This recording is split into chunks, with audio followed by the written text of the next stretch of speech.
All right, welcome on to this Q&A. Again, welcome on to this Q&A.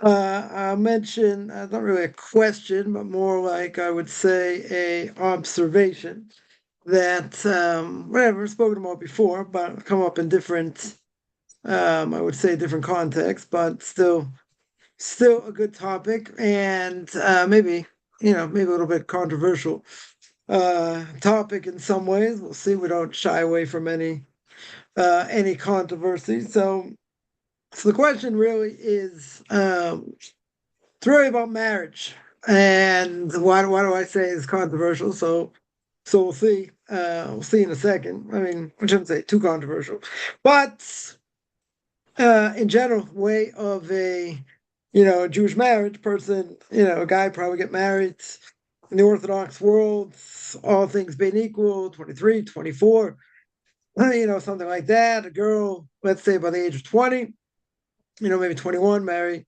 People get married relatively young. I mean, it doesn't always work out that way, but I guess that would be the ideal, to get married younger, and the whole process is totally different than obviously in the secular world, because the whole point of meeting, right? The whole point of meeting is going to be for the sake, what do you call it? It's going to be for the sake of marriage, right? So there is there will be no touching, no physicality, right, so to speak, until after marriage. But families, obviously, someone's going to make the match. We call a shidduch. That's someone who knows, let's say, both sides. Try and make a match between both, and then each side checks out, let's say, the other side, the other family. You know, um, Obviously check out the perspective bride or groom, so to speak, and maybe speak to some of their friends, some people that know them, different things. And if they pass the muster, so to speak, then they meet, right? Then they meet. So whatever, they get to know each other. If they, obviously, if they don't feel compatible or whatever, it's not going to go, so many meetings. But usually the first meeting is just sort of I don't know, I guess a feel out process, no pun intended, but just get to know each other a little bit, and then see where it goes. See where it goes. One of the most important things here is, besides chemistry, right? Um Obviously a person has to feel attracted, right, to the other person. Gemara says that explicitly, you can't get married if you don't see the person, right? So there has to be certainly some level of attraction, but love normally comes after. And why is there no physicality before? Because it always gets in the way, and that can mess things up in other ways. So even you know even in the secular world, they had they made a movie years ago in the 80s, I'll Date Myself, called When Harry Met Sally. So basically, having a friend of the opposite sex normally doesn't go. Normally, physicality gets in the way. That was the whole point of the movie, right? Not that, all movies have, the right values and whatever. This, didn't either. But in general, the idea is, it's not, at least, in the outdoor Orthodox world, it's not like casual meeting between men and women, right? The whole point is that a person, obviously wants to get married. So, someone's going to set them up. Someone, who knows both sides. See, like, what's the person looking for? What are both people, sort of looking for, so to speak, and how they grew up, different things. So, it's not a perfect. I wouldn't say it's a perfect science, but certainly, in the Orthodox community, people stay married certainly a lot longer, and it's much higher success rate, right? It's probably, I don't know what the stats are, but I would say even if it's a 90% success rate, right? Let's say, you have 10% divorce rate, could be rising, let's say, right? What in the secular world, it's 60% divorce rate, right? It's like the whole idea of marriage, whole institution of marriage has like been flushed. Better not to get married, because if you get married, it's a very good chance, right? You got more than 50% chance, you're going to get divorced. But again, the whole idea is that you're going in the right direction, or hopefully, you have the same values, you're going in the right directions, and the other stuff will come later, right? It's not, that's why physicality gets, sort of gets in the way, over there, that'll come later. That's why love sort of comes later. But how much can you really know, about a person, even if you meet 6, 7, 8 times, then a person, going to make a decision. They think they can spend the rest of their life with them. They have the same values. Are there any red flags? Is there anything that, besides nerves that would actually, scare a person, so to speak? Like, what would this person be like under pressure? Is there any way to test somebody, under pressure? When a person's engaged, a lot of pressure. That's why, you know, they don't speak too much before, the wedding. Oh, this person said this, and maybe they meant that, and maybe they're not right for me, and whatever. So, unless it's a major red flag, once that happens, a lot of times it has to do with nerves, but it could be something real. Also, I do know of a story. It's a pretty. I mean, I think I've told the story before, but it's pretty. I think it's a pretty amazing story, which I would never in a million years tell anyone to do. What did somebody do? They wanted to test, the person under pressure. They wanted to see, like, you know, like, you're sort of in forced environments. You go walking around places, you sit in a hotel lobby, I don't know, you do other things. But like, how do you see the person, like, if they're under pressure? Like, how are they gonna react, if they're under pressure? So what does the person do? Guy picks up this woman, and they're going to wherever they're going. And anyways, driving along, stopped at a red light. And what does she do? She takes the keys out of the car, out of the ignition. Yeah. Meanwhile, the light turns green. He can't drive because keys are out of the ignition, and people beeping and honking and yelling and screaming. So it's like, well, can I have the keys? And she's just like dangling the keys. She's like, like, can I please have the keys? And the light turns red. People beeping and honking and this and that. So, like, he asks her a number of times. Light turns green, and like, people still beeping and honking and whatever. They can't go anywhere, right? She has the keys. So finally, like after, let's say 10 minutes of this, I don't know, 10 minutes, 5 minutes, whatever it was. But whatever it was, finally, she gives him the keys back. He starts the car. Meanwhile, people have been like honking and yelling and screaming, whatever. She gives him the keys back. He starts the car and they start to drive. So he asks her, like, I'm just curious, like, why in the world, what was that? What was that all about? That you took the keys out, you wouldn't give me the keys. So this woman says, I want to know, like, in the future, like, if anything happens, like, how you would react.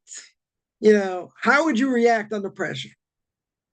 So she said, I wanted to do something as a test, just to see, like, like to see you on, in this circumstance under pressure. How's it going to react? What's he going to do? Right. So that'll be like a real test. So this woman tells him, this woman, I should have laughed, but this woman tells him, I just want you to know you passed the test with flying colors. Like, she's like, it was very impressive. You didn't get angry. You didn't yell, whatever. You kept your composure. Said, I just want you to know that you passed the test. So he goes, it was all a test? She says, yeah, don't worry about it, but you passed with flying colors.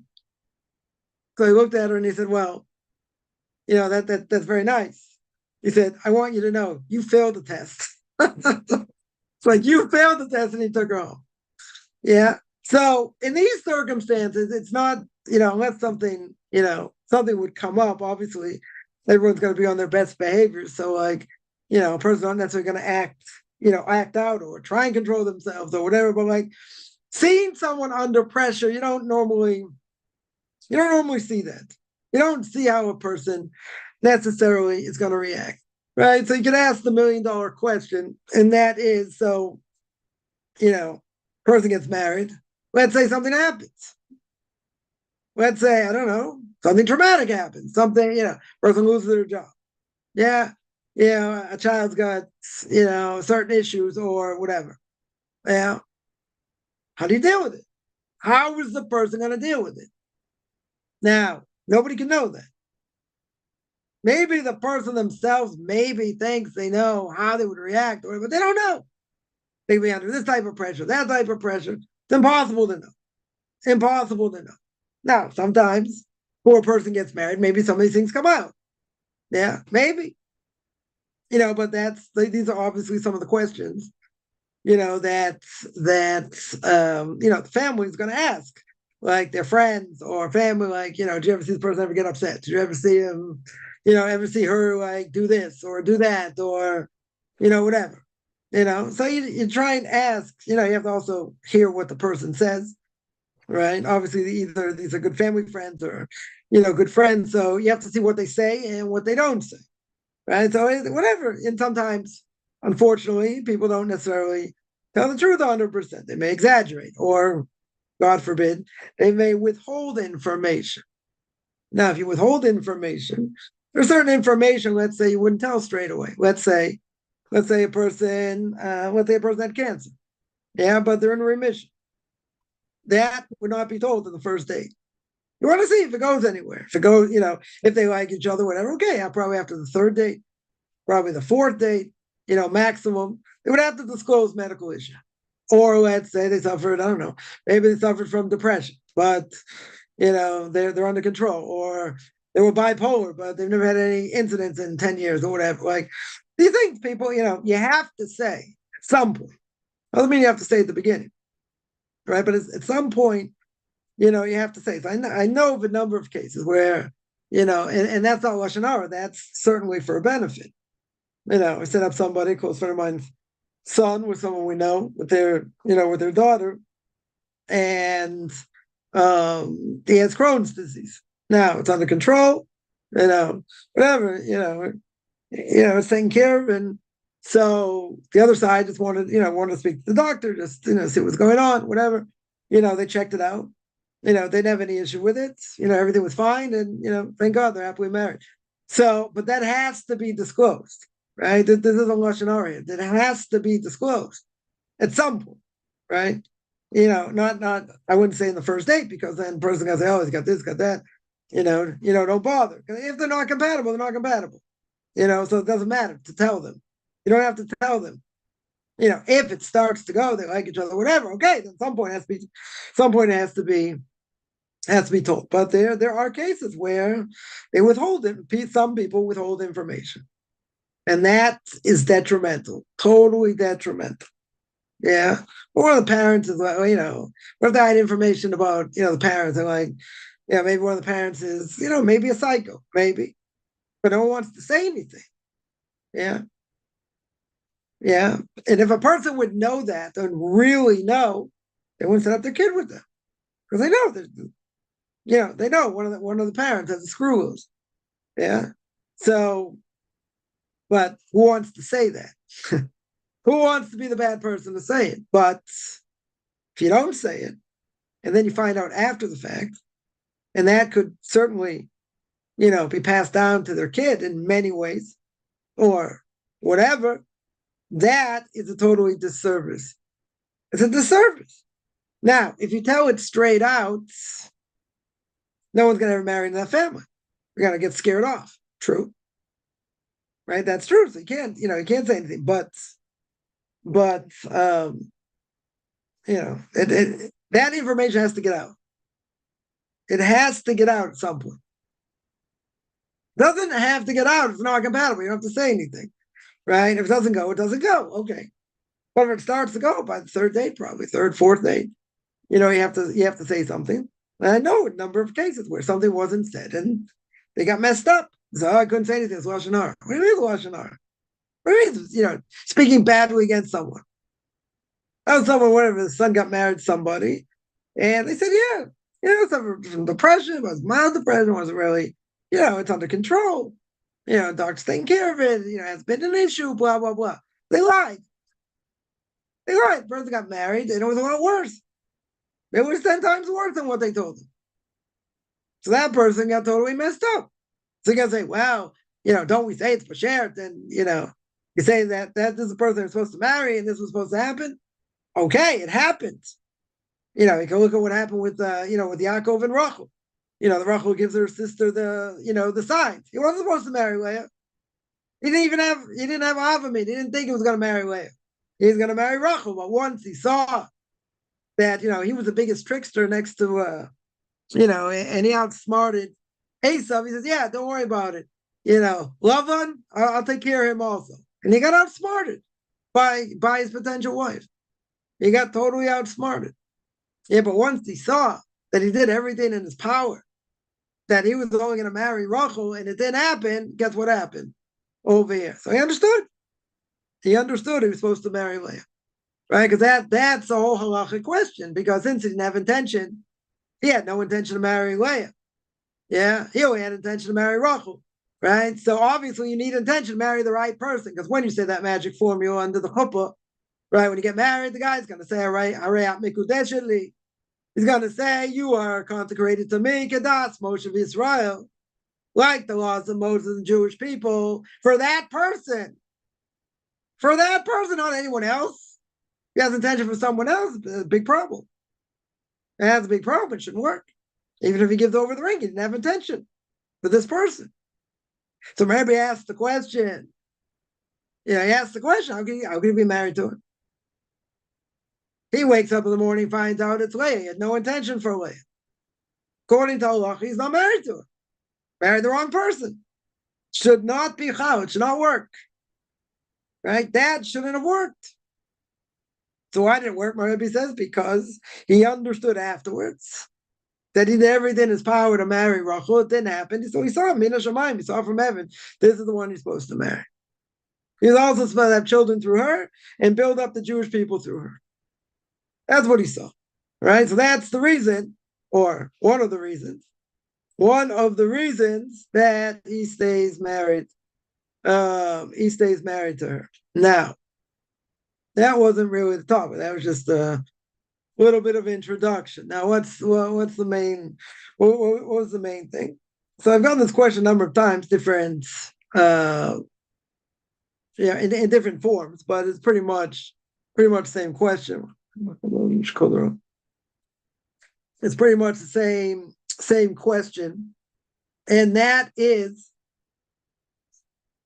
can a person marry somebody much younger?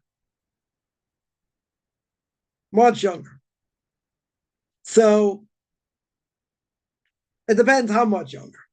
Now, technically, let's say there would be more than a 20-year gap. Can happen. Let's say somebody, I don't know, let's say in their mid-50s marries someone, in their 30s. Can happen. Is that the end of the world? I wouldn't say it's the end of the world, right? Again, if someone is in their 60s, let's say turning 60, and the other person is like 23, that might be an issue. That definitely might be an issue. Halachically, it's not an issue. They could get married. There's nothing stopping them from getting married. There's nothing. Okay, so this person turns 80, she'll be 40. Okay. Or 45 or whatever. Okay. Yeah. But is there anything forbidden? Is there anything really forbidden according to Torah if someone marries a much younger woman? So really, there's nothing wrong. Technically, there's nothing wrong. If you tell me it's a 5-year difference, 10-year difference, I know somebody, blessed memory, passed away 6-7 years ago. He got married when he was 40. He got married much later, and his wife was 28. I think his wife was 28, 27, or whatever. It's like a 13-year difference. 13-year difference. So, whatever, they had 6 kids, and then died of stomach cancer in his mid-50s. But that's much less of an issue over here, right? You're talking 10-year difference, 12-year difference. Okay. Like, that's also a big deal, right? Even if you tell me it's a 20-year difference, 20-year difference. Let's say, a woman is, I don't know, she's 30, she marries someone 50. Yeah, can happen. I don't know how common it is, doesn't really matter. The question is there anything halachically wrong with it? Is there anything against Jewish law? And what's the answer? No, there's nothing wrong with it. Even if the age difference was bigger. It was bigger. I know a few people that one has let's say, 30-year difference.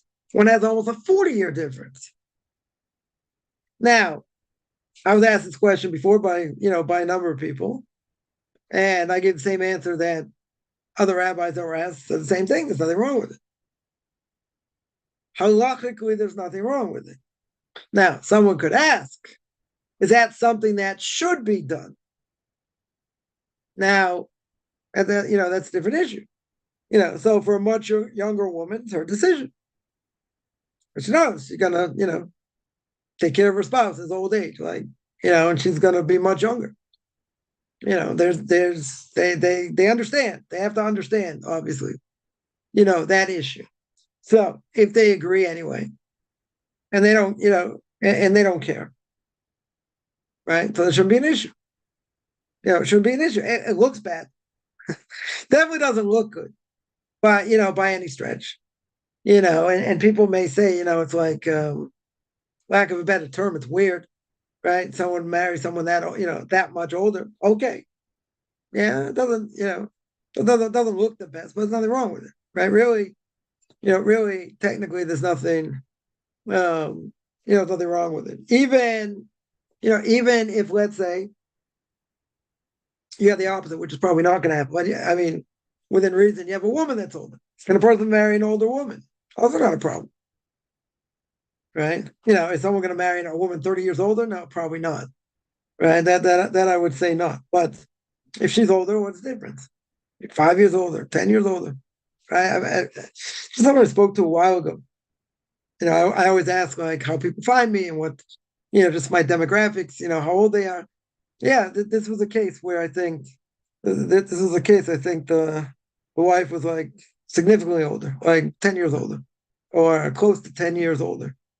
So I mean, nothing wrong with it. I wouldn't say it. I wouldn't say it's as common, right? But you got let's say a 40-year-old woman that wants, that's married to a 30-year-old guy. Is there anything wrong with it? No, nothing wrong with it. You know, but what if she can't have children? Yeah, should that person, if he's a Jew, should he marry someone if she can't have children? Right? He's got an obligation to have children. So I had somebody actually had 2 kids, and she said, if I marry someone Jewish, we'll keep this clean. She had a tube tie. She said, do I have to have it undone? Do I have to have it undone if he wants to have kids? I said, no, that's not your obligation. Right? It's not a woman's obligation to have kids. Obviously, it's a man's obligation, but obviously she helps him have kids because men can't have kids. I mean, it's just biology, right? But so that was the question. That was the question. Would she have to do that? And the answer is no. But I'll take it the other side. A guy wants to marry someone. He's never had kids. He's never had kids, and she can't have kids. He knows she can't have kids. Right? We'll make it a little more interesting. He knows she can't have kids. Now he's got an obligation to have kids. Now, some people would say he should marry her. He's got to have kids. Right? He's got to have kids. Right? So you can say, okay, maybe she give an egg and do, what do you call it? Do in vitro surrogate mother or whatever. Right? But I'm saying, if she couldn't have kids, or they're married for 10 years and she doesn't have kids, and you find out that she can't have kids. Now you see by Avram and Sarah, what did Sarah do? She gave Hagar. So really the halacha is you should get divorced because he has to have kids, right? But we don't hold that way. You can stay married. You can say, hi, but it's got an obligation to have kids. Okay. So if he's got an obligation to have kids and he doesn't, okay, it's a mitzvah he didn't do. Definitely a mitzvah he didn't do. I know someone asked me this. I don't think they ended up converting, but someone had asked me, his wife can't have kids. He said, but I really want to have to, I really want to have kids, my own kids. So I said, you only have one option. I said, if surrogate mother is not an option, or in vitro some other way, whatever, it's not an option, then you got to get divorced. But, there's no reason to get divorced because just you want to have kids. He said, but there's a big mitzvah to have kids. You're right. And if you didn't put on tefillin, phylacteries, whatever you want to call it, you didn't do it. The mitzvah you didn't do. Yeah, but it's a big mitzvah. So I said, I get it. So either get divorced or you move on. Right? It'll be a mitzvah you didn't do. Right? You don't have to. If you didn't do it, you didn't do it. If he's got an obligation to get divorced, we're going out from Avram and Sarah. Okay. No one today is going to tell them to get divorced because of it. And there are people who don't end up having kids. Right? Again, the mitzvah is on the guy. So, okay. If he didn't have kids, he didn't have kids. If he didn't do this mitzvah, he didn't do it. Yeah. There's a mitzvah when the mother bird is hovering over eggs. At a certain point, you push away the mother bird, right? You push away the mother bird, you take the eggs. Now, how many people have done that mitzvah in their life? It's a big segula, it's a big omen to have long life in the spiritual world, right? The only two mitzvahs the Torah says you get long life for. That's one of them. One of them is shulach haken, sending away the mother bird.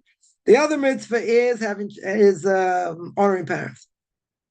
It's honoring parents. That's the second one. The only two mitzvahs in the Torah itself, it's talking about extra life in the next one. Right? That says explicitly you're gonna have long life. So how many people out there have done the mitzvah of shulach haken? I mean, listen, if it happens and it's around you and you can do it, good. Is it a common mitzvah that's done? It's not so common. Definitely not so common. And if you didn't do it, you didn't do it. Right? Not something you did. We're trying to do as many mitzvahs as we can. Okay. But in this case, you say, I have a choice. I have a choice. My wife can't have kids. So I should be with someone else and have kids, And if I have to get divorced, get divorced. Okay. But no one's going to tell you to do that. Nobody in the right mind is going to tell you to do that. And say that that's what you should do. If there were issues in the marriage, you're going to get divorced anyway. Okay. But, and I've come across this many times where, one spouse wants to convert, the other one doesn't. And, and they were going to get divorced anyway, whatever. Good. So they're going to get divorced. You go there. That person goes one way, they go another way. Very good. Yeah. Oh, would I tell them if there weren't any problems to get divorced? No. Never. I know of a story. I don't know the details, but I know of a story that someone said that they're very glad they're Jewish, very glad they went through the process, but they lost their spouse in the process. They lost their spouse in the process. He said he's very happy to be Jewish, but the only reason he left his spouse is because she didn't want to convert. So again, no one said you have to do that. But some people say, I'm already at this point and I've already gone this far and I can't go back. Okay. But no, no one would say you have to do that. That's certainly, an obligation. You say, but isn't it a big thing to be a Jew? If God wanted everyone to be Jewish, they would be. Right? So a person can stay a non-Jew. Plenty of things to learn. I keep you busy if I'd lived to 250. I'd keep you busy for 250 years. Not a problem. Yeah, it's still plenty what to do. But some people would say, come on, I'm so into it, whatever. I can't think of doing anything else. So my spouse doesn't want it. They're out. Okay.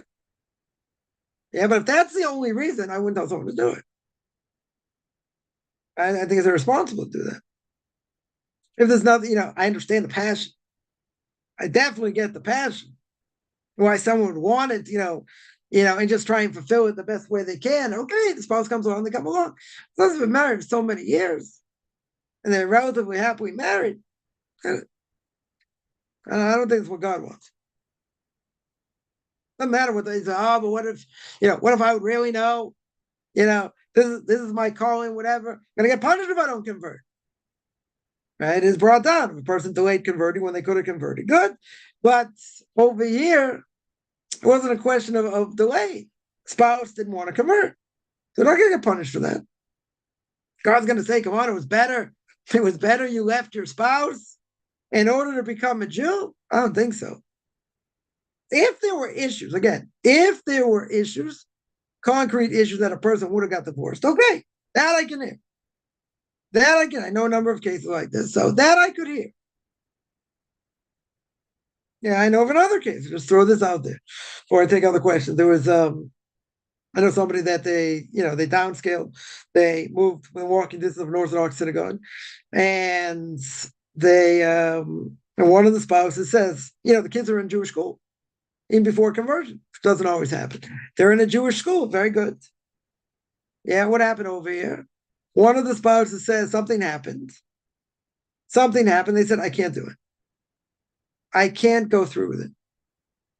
The other spouse like, what do you mean? We got our kids in school.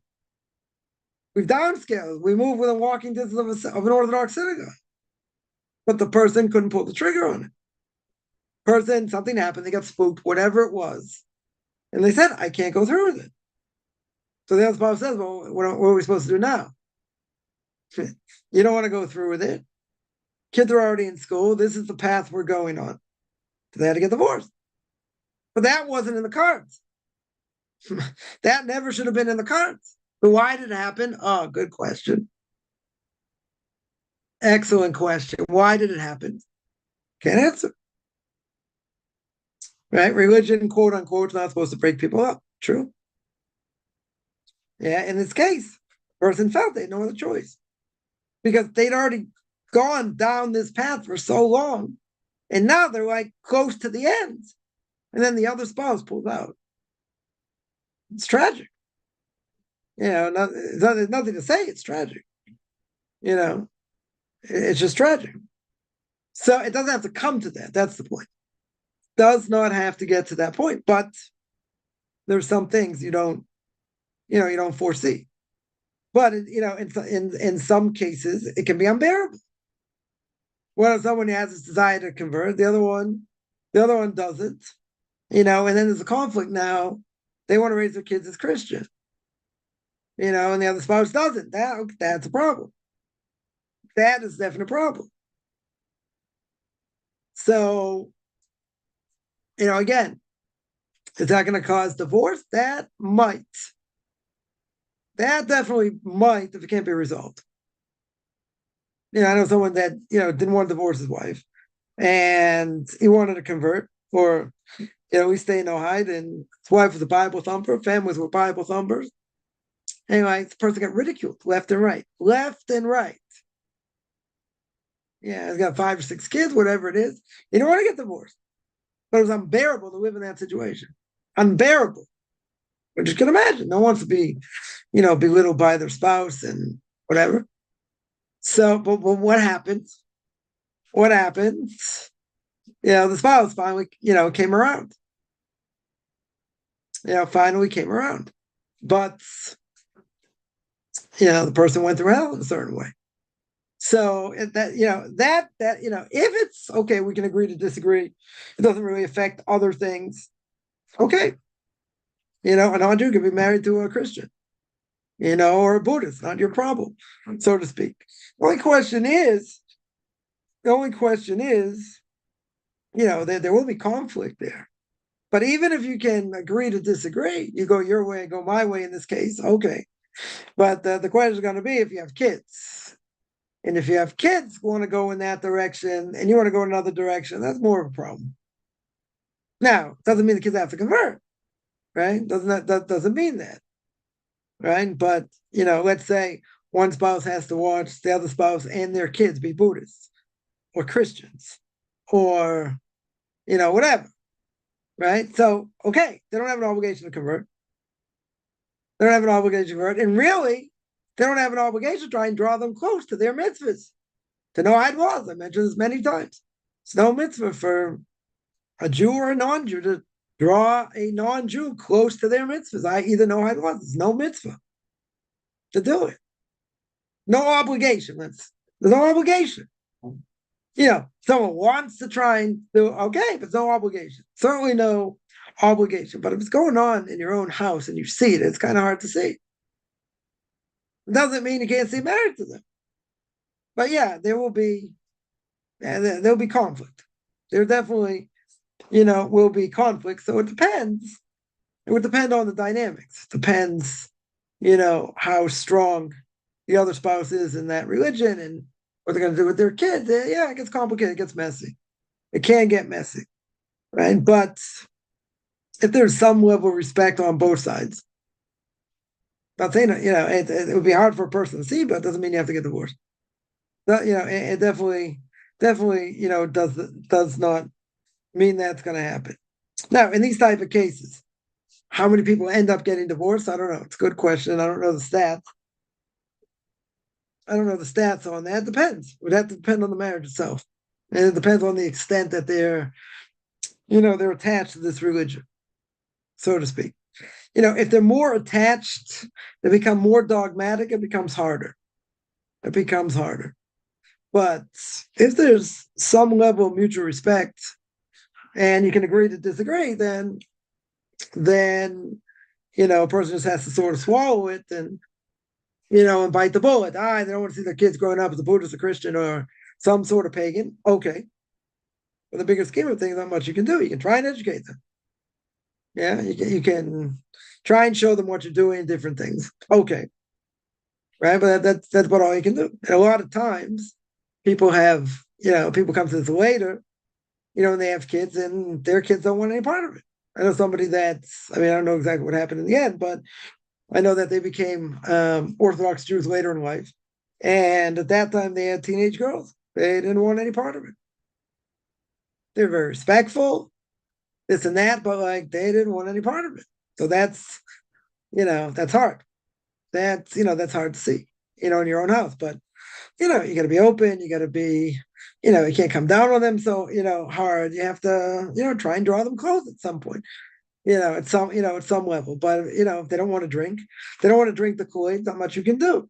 It's just sometimes it's just, it's hard to see. It's hard to see. So so again, age difference, really, even if it's a big age gap, shouldn't really matter. I mean, halachically doesn't matter for the sake of it can lead to other problems, but halachically, according to Jewish law, it should make a difference. Shouldn't make any shouldn't make any difference if the marriage is valid. Is it a good thing to do if the age gap is so big? I wouldn't go that far. But there are people who do it. There are people that have done it and are happily married. I know someone that whatever, it's a good 30 years, more than 30 years. I mean, it's almost close to 40 years. It's almost a 40-year gap. Yeah, and they seem to be very happy. So people think it's weird. I'm not going to say no. People think it's weird, and it's strange, but it's their choice.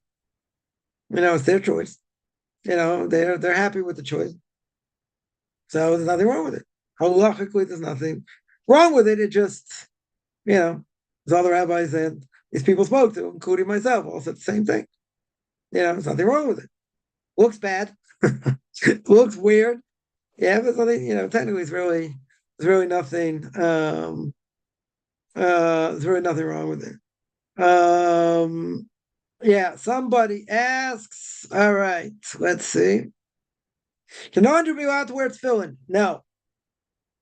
There are two things that I saw that the Radvaz or the Ridvaz, the commentary on the Rambam, one of the commentaries on the Rambam, and he says there are two things, for non-Jews that certainly fitting to be stringent that they shouldn't do because of the holiness in the act itself, in the thing itself. One of them is tefillin, right? For men, certainly for men, right? Tefillin should not be worn. And the second is mezuzah. It's putting up a mezuzah. Now, it could be the reason for the both is there are two reasons.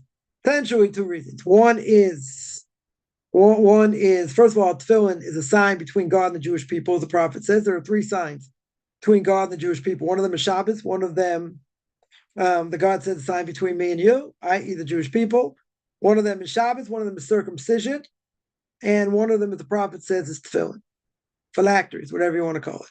Yeah, so that doesn't apply to non-Jews, should never be worn by non-Jews. Someone who wants to convert, they learn how to put them on right before they convert, or they get tefillin that do not have any parchment in it, so it's not the same holiness, but they could learn how to put them on before, and then they just put the parchment in and sew it up afterwards, or they get tefillin right before they convert. They're taught how to put it on, but for non-Jews, doesn't absolutely doesn't apply. Now mezuzah, the Radvan says also shouldn't be done.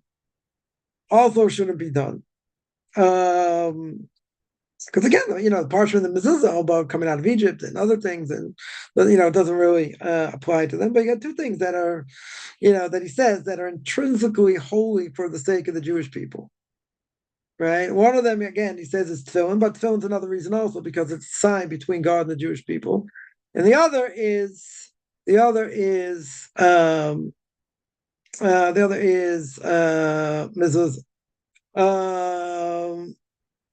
So they mentioned it's better for men to be much older because they mature slower. Thank you very much. Yeah, So, even in Orthodox circles, a guy's probably going to be 23, 24, right? And a woman, let's say, in the ideal sense, maybe be 20, 21. Okay, it takes longer for guys to mature, right? But I'm talking about a 40-year gap or a 35-year gap. That's a long time to mature, right? That's a huge gap. Right. If you tell me it's a 10-year gap, 5-year gap, it takes longer for them to mature. Okay. Yeah. I get that. But like if the gap is so long, it's so big, that's not the issue. Right. That's not the issue. There are cases where, there is a problem. There's a significantly more women out there than men. So there's like there's a shortage. It's kind of a shortage and whatever, how the dynamics work with this. So they are encouraging, all things being equal, even if, let's say, the woman might be older, even a little bit older. Yeah. So let's say, I don't know, some reason a woman to get married, she's 23, 24, and this guy is like 22. Yeah. Why shouldn't he marry someone who's 24? So what? 2 years older. Right. Some people won't hear of it.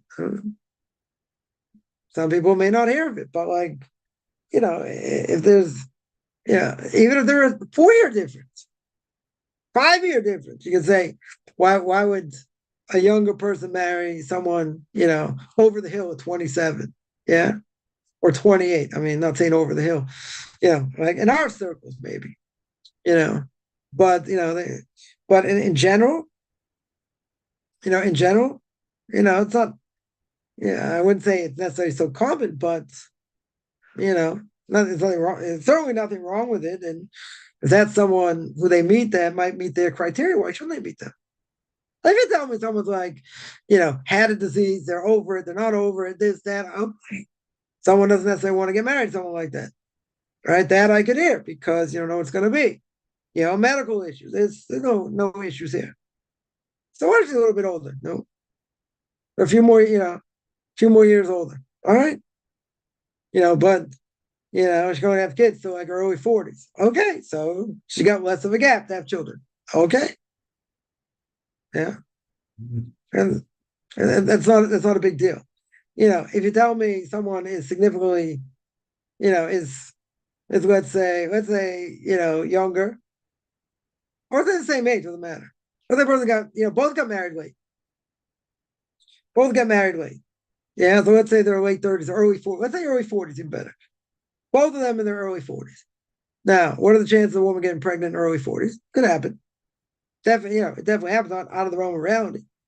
The question is, you could ask, well, if he's going to marry someone, that old, quote unquote, she may not have kids. Not so, not so easy.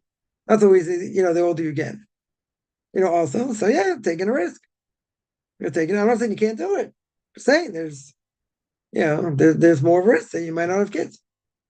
But you can say if you get married younger, maybe you wouldn't have kids either. Okay, that's not in the statistics. That's not so probable. You do have cases where let's say, they have a child and they have, second degree infertility. Then for like 10 years they don't have any children.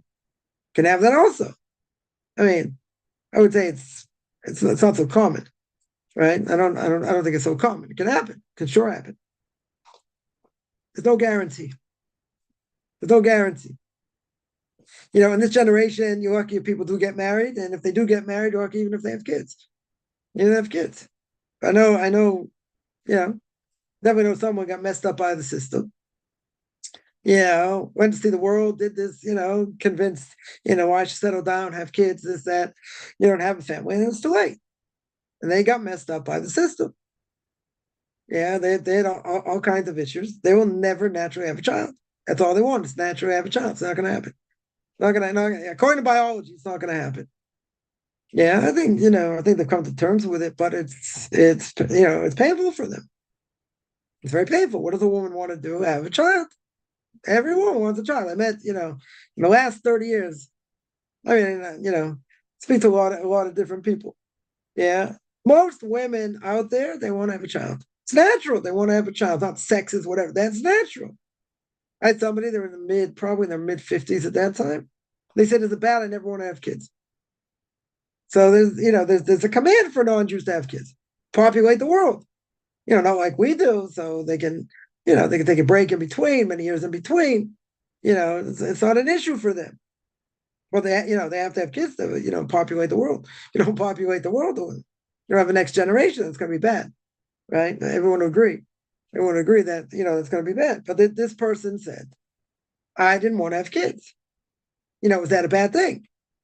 And my answer was, I don't think they let my answer, but my answer was, it's not natural. She said, "Is that a normal thing?" I said, "No. Most women have kids." Now, you can tell me, there are plenty of women out there, they don't want to have kids. They don't want to, have the body change, other things, they want to be bogged down with kids. I get it.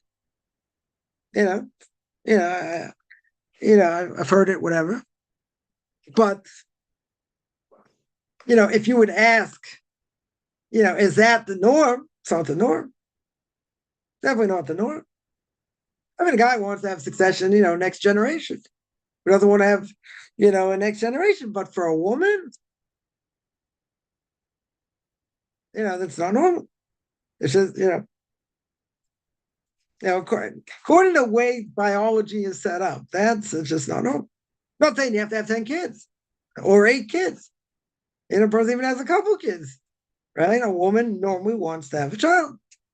That, today's a whole different thing. But according to biology, like a real biology, that's what should happen. That's what they should feel. That's normal. But she asked me, what are you going to do? You ask a question, you want an answer. Okay. She said, is that a normal thing? And I said, no. It's like, oh, thank you for being honest. Like, no problem. But they were, they weren't taken aback by it. But, they said, I had no interest. No interest whatsoever. Okay. Right? That's their choice. That's their choice. But I can understand, people not in tune with what they really should be doing in the world and what their function is. That makes sense. The whole world is messed up. The whole world's trying to convince you who you're supposed to be or not supposed to be, right? Which goes against everything what the Torah says. Somebody asked, let me get back to this. Somebody asks, is the idea of losing what they have the reason there's Reform Judaism? Meaning, one part doesn't want to convert. The reason there's Reform Judaism, it happened only, less than 200 years ago. Before that, 250 years ago, everyone was Orthodox. Pretty much, what did the Reform movement want? They wanted to change Judaism. They wanted to uproot Judaism. They wanted to change it. Not that they want to make it like more modern for the next generation. They want to change it. Take out this prayer book. This is offensive. That's offensive. Oh, come on. We don't want to offend people by saying the land of Israel belongs to us. Going back to Zion, they took it off. We're very happy being here in Berlin, they said. Wasn't it a coincidence? Very interesting coincidence. That's where the Holocaust happened. Very, very interesting coincidence. I'm not saying that's the reason. Very, very interesting coincidence. Yeah, so they wanted to change things. And I would agree in theory, very short conversation, but I would agree in theory, if that would work and they could pass it down to the next generation, they wouldn't have 70% or more into marriage, right? And assimilation, okay, we could have a short discussion. That doesn't happen. They disappear. Care what the numbers are, they're going to disappear. Most of the synagogues are made up of non-Jews without conversion. Not even a bad conversion, without conversion. Right? So what does the spouse want? Why do they want to reform things? Because they don't want to be Orthodox. They want to do what they want. That's what they want. Conservative movement started totally different. Most of the rabbis there were Orthodox, and they wanted to make it more modern, in the 20th century. Bring Judaism to modernity, so to speak, and that was also a disaster. They did at some point hold according to Jewish law, on some level, but then they just went off the rails. Not really that much more different than Reform. They're just like, maybe 5 years behind or 10 years behind. So I would think they're the same. They don't believe God. Most of them don't believe the Torah is from God. They'll have, what do you call it? Gay rabbis, transgender, they're like the whole 9 yards. So not really that different. I wouldn't say they're that different. They started off differently, true.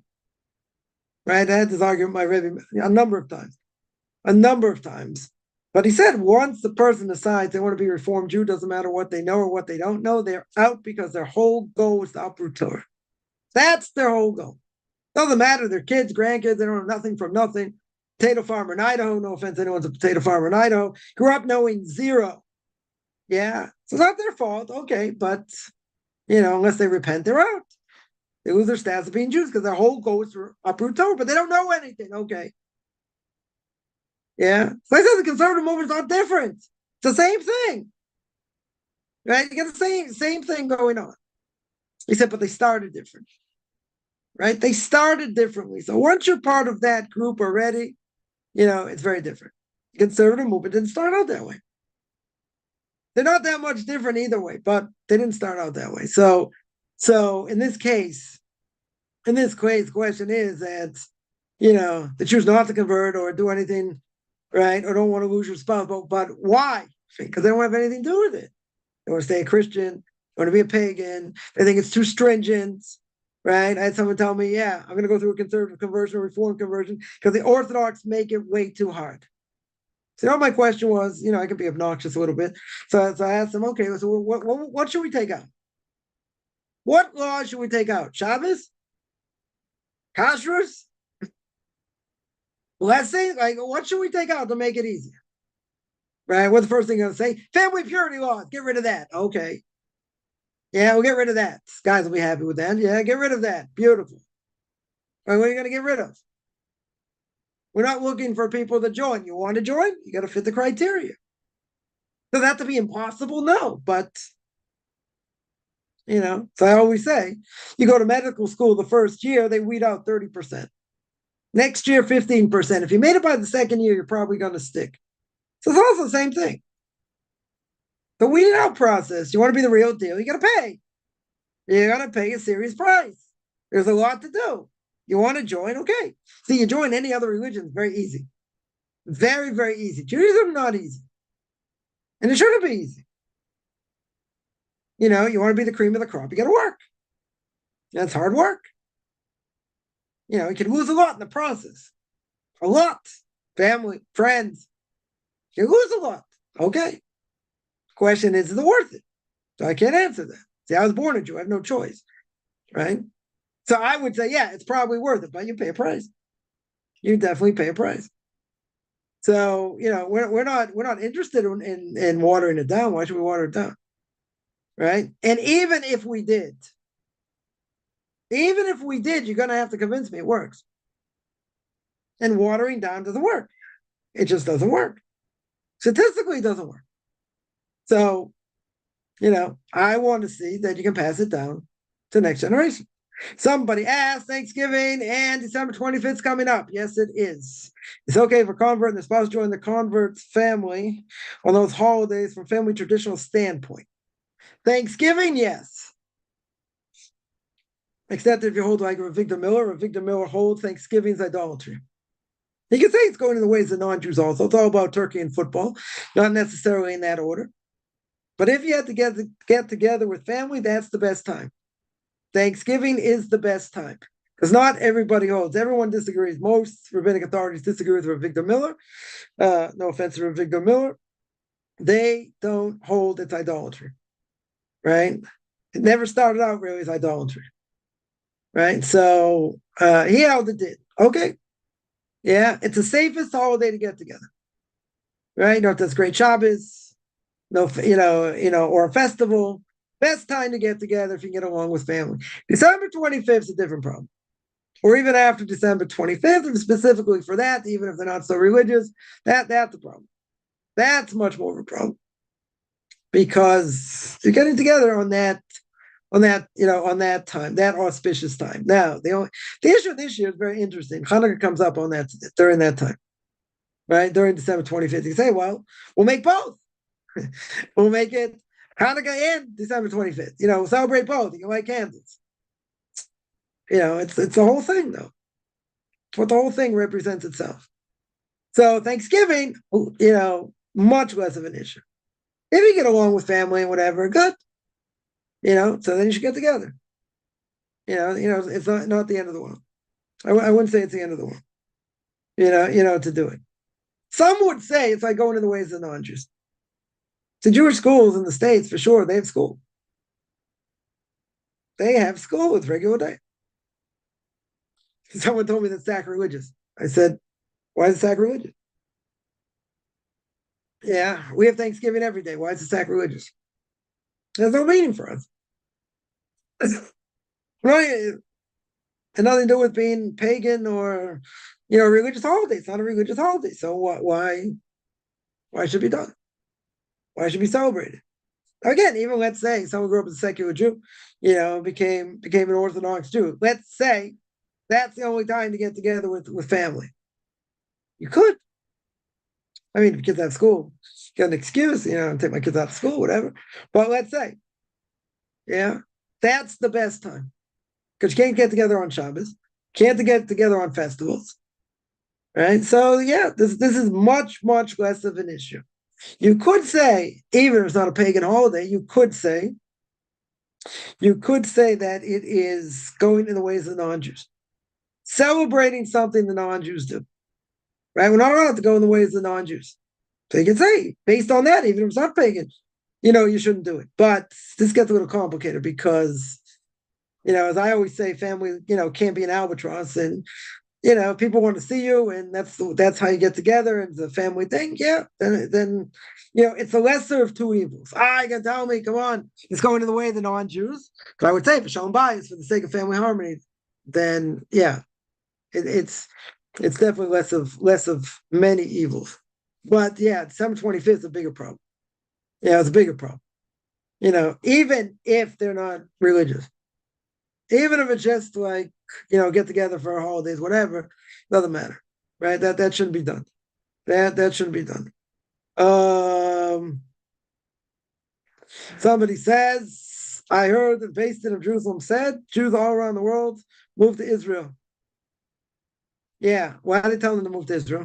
It's dangerous in a lot of places, right? Not everyone's going to move, right? The obligation to move if we survive the war of Gog and Magog, right? Whoever, whatever Jews survive, then everyone's coming to Jerusalem. Everyone's coming to Israel. It's not going to be a mass exodus right now. I don't see it, even with what everything's going on. Even though there's been an upsurge, in making, I don't see it. Yeah, why are they telling it? Because it's scary. Heard a great Sephardic rabbi say recently, anyone in Europe, Jews, get out. It's what happened in Amsterdam, just get out. Europe's just bad news for Jews. Been there, for a long time. But how many Jews are going to move from Europe? How many Jews are going to come to Israel? I mean, I don't see it. I definitely don't see it. That's one of the things the Messiah is supposed to do, by the way, is to bring the Jews from the diaspora to Israel. That's one of the things he has to do. So, if he comes, reveals himself, and people start coming and all that, okay, it's a big sign, right? People coming, okay, it doesn't mean, it doesn't mean the Messiah is coming right now. Could, right? Anything can happen. Anything can happen, but they're just making the claim. They're making the claim that yeah, it's a dangerous place to be in the world. They're gonna say, "I but bombs are falling all over," right? All over, Central Israel, Northern Israel, even in the South. It's more dangerous here, but it's more protection there. No question. More questions, more protection. Most of these things don't hit anything. There's been recently they've hit buildings and different things. Could be a heck of a lot worse. Could be a heck of a lot worse. But yeah, as bad as it looks, what's going on here, it's still 10 times safer anywhere in the world. You go in any major city here in Israel, late at night, you're not going to have any problems. You can go out late at night, no issues. In Orthodox cities here, no issues, no crime. No crime. Right? Go explain that to people. There's no crime. And much safer. But people look at it and say, oh, bombs falling. We don't have that, in America. Yeah, but like crime is up the gazoo in so many places. And yeah, you got these brilliant people saying, let's defund the police. You out of your mind? It's 10 times worse than it is now. It's a disaster in most cities. In most cities. I'm not even talking about the recent problems, with migrants and and anti-Semitism. And I'm not even talking about that. In most major cities, 9, 10 o'clock at night, you're not going out there. That's just the facts. Here, but there's a major difference. Major difference is here in Israel, we know who the enemy is. Jews do not normally attack other Jews. I mean, you can have crime among secular Jews. You can have that. Amongst Orthodox Jews, you're not going to see it. No, you're not going to see it. Right? So there's someone last winter came to came here to his grandson's bris for circumcision. So I asked him, what's going on in England? Yeah, it's from England. And he said, I said, I take the tube, I take the train, and you have no idea what someone could do sitting right next to you. You just have no idea. People coming out of the woodworks. You just have no idea. Here, it's very clear who the enemy is. It's very, very clear. It's the Arabs. They're the enemy. We know that. They know that. It's pretty clear. Yeah, Jews against Jews, violence against, Jews on Jews. It doesn't happen. I'm not saying doesn't. I shouldn't say. Not saying it's not going to say never happens. I mean, you have cities, you have problems. You have the mafia. You got other things going on. You have crime, okay, but you're talking about secular Jews. I'm not talking about religious Jews in general. So most cities in Israel late at night can go out. It's not an issue. In any major city in the rest of the world, you do that? I don't think so. More dangerous. They're going to say, oh, you're living in a war zone. Okay, maybe. But much safer. Much, much safer. Somebody asks, one second. Somebody asks, can a non-Jew be allowed study Torah without practicing mitzvahs like Shabbos, which are not allowed for non-Jews? Depends. You can't study in depth like a Jew, right? Doesn't mean you can't study it. But, it's kind of like saying, I heard a great rabbi say, if I write in my book and I put a footnote and I say, yeah, you want to look at this more in depth, look at this source and that source. Yeah, nobody's going to look at it. Nobody's going to open up and look at it. If I say, whatever you do, don't look at this source, everybody's going to look at it. Yeah. So why do I say that? Because, I get these questions all the time. There are things that are taboo for non-Jews. Well, can't I just do a little bit of this? Or can't I just do a little bit of that? And what's the answer? It doesn't apply to you. Now, again, if you're looking at it, you want to look at something, you're not learning it's like so in depth, okay. But as I said, for 250 years, I can keep everybody busy learning what they need to learn properly. You want to stay a non-Jew, stay a non-Jew. Don't cross the lines. Don't cross the lines. You want to be a Jew, that's a different issue. Right? But don't be a pseudo-Jew as a non-Jew. That you can't have. That's making up a new religion. So technically, can you learn things about Shabbos? You're not going to practice it, whatever. If you're not going to learn it in depth like a Jew would, yes, you could.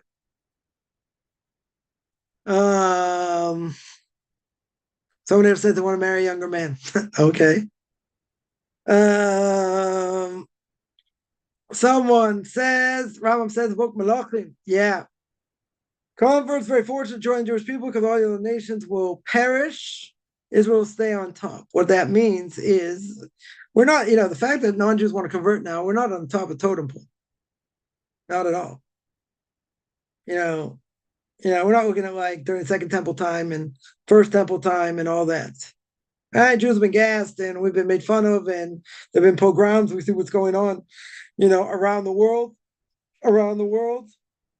So they say Israel will stay. That means we're going to be the last one standing. The Jewish people are going to be the last one standing. Anyone who survives, if they kept the Noahide laws, very good. Right? Very good. The other nations are going to disappear, right? I mean, I don't, one of the Noahide laws is you can't do idolatry. Yeah. So if you can't do idolatry, so all the Christians, unless they repent, all the Christians you knock out. Buddhists, you knock out. Muslims, you're not going to necessarily knock out because we hold they believe in one God. Even though some people say certain aspects of Islam is idolatry, we don't hold it's idolatry, but we still hold the false religion. So anyone who belongs to a false religion, about 80,000 false religions in the world, unless they repent, they're all going to get knocked out. How many non-Jews are really going to be left? Mm-hmm. Right? How many non-Jews are going to be left? So that's why he says the only one's going to be left are the Jews standing. You have non-Jews. You have righteous of non-Jews who survive. I don't think there are going to be so many. Not going to be so many there. I mean, of all the non-Jews in the world, how many are Noahides and really doing what they're supposed to doing? A couple thousand more. Okay, but it's not going to be very many. So the only nation, all the other nations are going to get demolished. Esau's going to get demolished. Yishmael's going to get demolished. They're all going to get demolished. Unless they repent before. If they don't repent before, most of the world is killed. I mean, the prophet says the third of the world gets destroyed. Third. A third survive and a third are injured. Question they survive or not. So the prophet says in 8 months, it's going to take 8 months to bury people. So it's not going to be a nuclear war. That's what it sounds like. Right? Not going to be a nuclear war. 8 months. You know what that is? If each month, let's say the average is 30 days. Let's say 200, except for February, 237 8 days. Let's say 238 days constantly, all day. They're going to be burying bodies. It's a huge number. Huge number. Yeah. So okay, you got a third survive. You got a third survive, Jews and non-Jews, and third are injured. Question whether they survive or not. But keep one thing in mind. There are a few pages in Gemara and Sanhedrin talk about the Noahide laws. Yeah. So 80% of this Gemara is going to knock out 80% of non-Jews. But the other 20% of non-Jews, according to the Rambam, they have to believe God spoke on Mount Sinai. He gave the Torah to Moses, and through Moses, they codified the Noahide laws at Mount Sinai, and that's why they have to keep it. Not because they understand it, not because it makes sense to them. They have to keep the Noahide laws and admit they're keeping the Noahide laws because God spoke to Moses on Mount Sinai. Now let me ask the $2 million question because I just upped the ante. And that is, how many non-Jews keep the Noahide laws because of that? So if 80%, in my estimation, get knocked out by the Gemaras and Sanhedrin, right? What about this Rambam? Does it knock out 10%? 15% of the rest of the non-Jews? It's going to knock out a lot of them. So the real question is, how many are really going to be left? There's not going to be so many left. I'm not going to say there won't be anybody left. Again, you might have thousands. But the only nation that's going to survive are the Jews. Europe going to be flattened like a pancake, Esau. America flattened like a pancake, Esau. South America, Australia, also Asia, unless people repent. They don't repent, they're finished. Finished. And then you got other people practicing, practicing false religions. So they're going to get knocked off. And then, however many more you got of atheists that don't believe in God anyway, who's going to be left? Even if a third are injured, how many of those are going to survive? I mean, I don't see how so many people are gonna survive as non-Jews. Doesn't mean they won't. But the only nation that's going to be left standing is Jewish people. It's going to be miraculous. But they're the only ones going to be left standing. That makes sense. That would make sense. Somebody asks, their online Jewish groups meet friends and for potential relationships. Is it correct to join these groups? Maybe there's a serial killer lurking. Yeah, be careful. You gotta, you gotta be careful meeting people online. You don't know, right? That is true. Listen, they have these, have these things you can do. What do you call it? You can do background checks. Yeah, you can certainly do a background check of a person. How safe are they? I can't say. I can't say how safe they are. Is it a good way to meet people? Sure. It's hard to meet people. That's especially live in a far-flung place, right? But it is hard to meet people. A lot of people do meet on social media, right? And, there are stories that people meet in person and then crazy things happen. Okay, yeah. But if it's a Jewish site, it should be all right, right? Should be all right. Can't say 100%, but I don't know if you have to worry that, people lurking there and they're, serial killers. Is it better than not meeting people? Probably. I would say it's better to meet people in other venues. I'm not saying, I wouldn't say it's forbidden. I wouldn't say it's forbidden though. Somebody asks, 1 second. Bible code is saying Trump is the Messiah of Joseph. Could be. Could be. I've heard Mendel Kessin speak about that also. And say that he is, he could be the Messiah of Joseph. Yeah.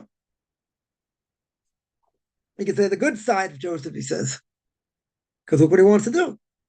Wants to bring back order. Makes sense.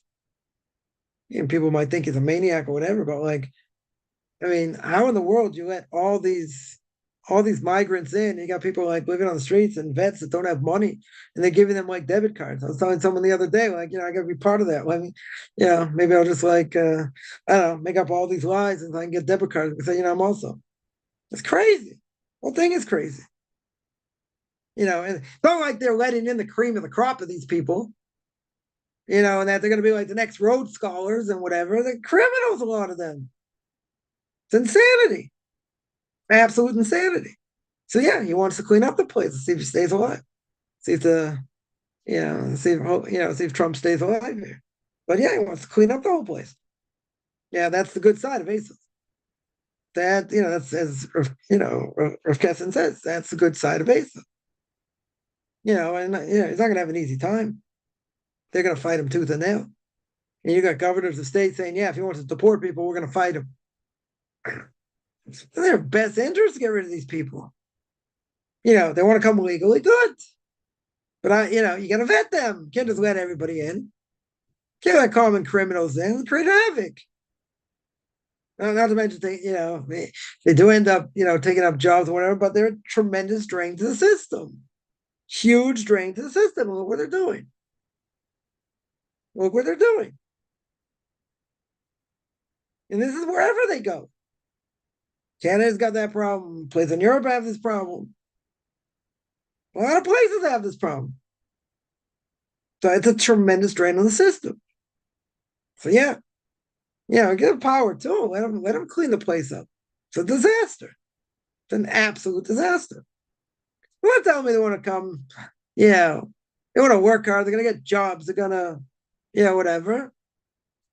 You're going to spend a lot of money, bring them in. And okay, I could hear that to a point. But they're coming in, creating havoc, and they're getting all the benefits. And they're getting money and plenty of money. Yeah, it's kind of crazy. But yeah, he wants to clean the place out. The place is a disaster. So many ways. See how he does it. But like, some of these governors saying my own state. I grew up in Massachusetts. A bunch of leftists that they are. They're like, we're going to fight him tooth and nail. We're going to fight. So the person he made in charge, like, just get out of my way. Like, just let me do my job. Yeah, whatever. It's going to take a lot of money to get rid of these people, but in the end, it's going to be better. Definitely going to be, it's going to be better. I don't think there's any question. It's just it's crazy. It's a crazy situation. If someone asks, other cities destroyed, there will be nothing for the Messiah to rule.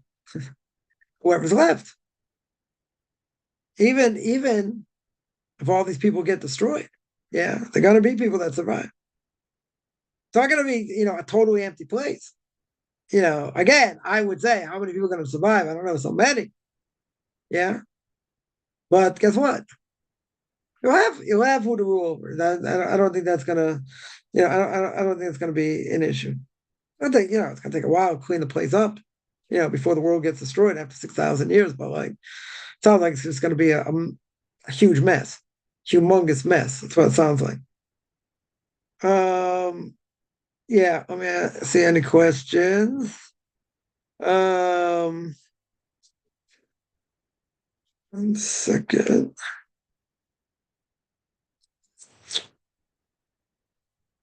Someone said, I think the Rambam said, because the reason non-Jewish nations are following the wrong path. But but he said, why are the Jews going to be left standing?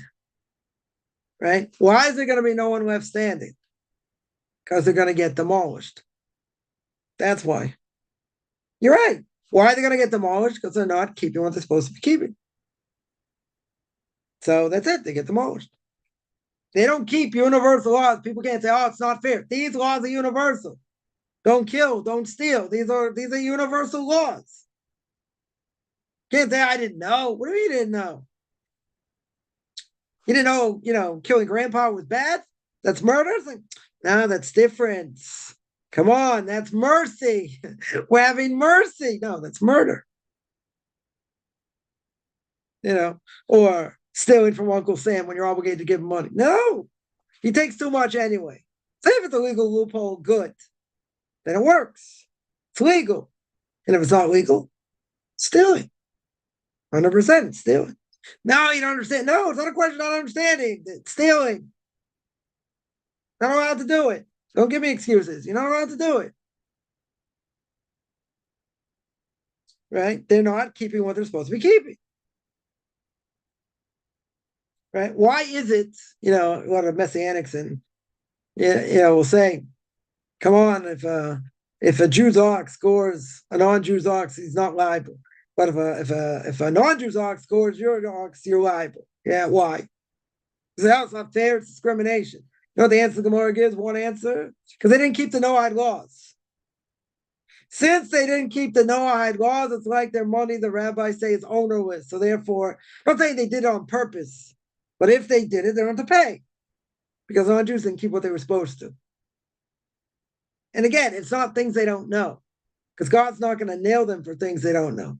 He's going to nail them for things that are obvious. You say, oh, did you hear about the Noahide laws? I never knew anything about that.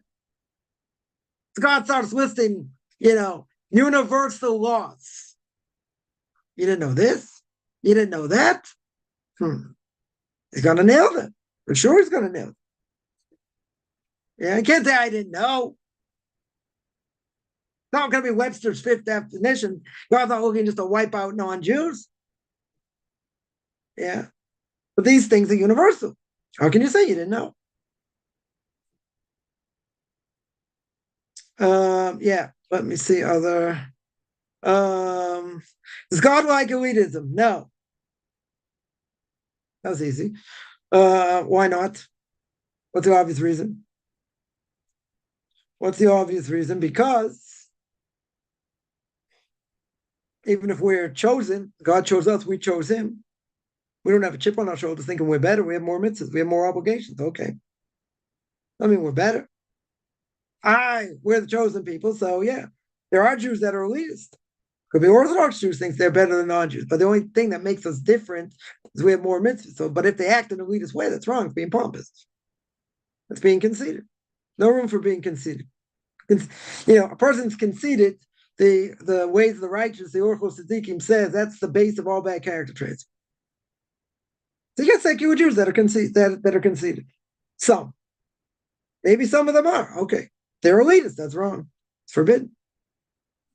And an Orthodox Jew, even worse. We don't say we hate non-Jews. We want to live in peace. We have more obligations. I mean, if a Jew acts worse than a non-Jew, then what makes us chosen? The only thing that makes us chosen is the fact that we have to keep more mitzvahs. That's it. Doesn't make us better. Right? If we don't keep what we're supposed to keep, are we any different than non-Jews? No. We're no different. So yeah, God does not like elitism.